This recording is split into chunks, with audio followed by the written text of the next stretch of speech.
உலகம்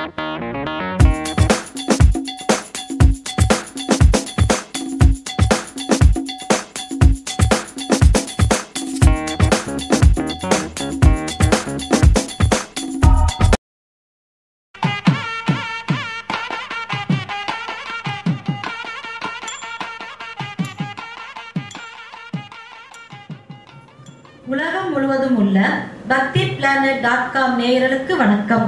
விபூதி உருவான கதையை பற்றியும் அதனுடைய மகிமையை பற்றியும் தெரிந்து கொள்ள இருக்கிறோம்.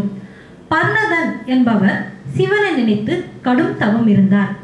அவர் பல வருடம் தவம் இருந்ததனால் ஒரு நாள் அவர் தவம் கலைந்தது. ஏனென்றால் பசி அதிகமாக உண்டானது.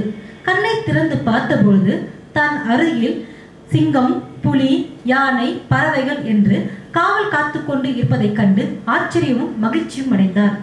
பறவையிடம் கூறினார் பர்ணதர், எனக்கு பசி அதிகமாக இருக்கிறது, எனக்கு உணவு ஏதாவது கிடைக்குமா என்றார். பறவை பறந்து சென்று பழங்களை எடுத்துக்கொண்டு பர்ணதனிடம் கொடுத்தது. அதை உண்ட பிறகு சிவலிங்கத்திற்கு பூஜை செய்ய தொடங்கினார். ஒரு நாள் பூஜை செய்து கொண்டிருந்த பொழுது பூஜைக்கு தேவையான தர்பை தேவை என்பதால் தர்பையை பிடித்து இழுத்தார். அந்த தர்பை பர்ணதனின் கையை கிழித்து விட்டது. இதனால் பர்ணதனின் விரலில் இருந்து ரத்தம் வடிய ஆரம்பித்தது.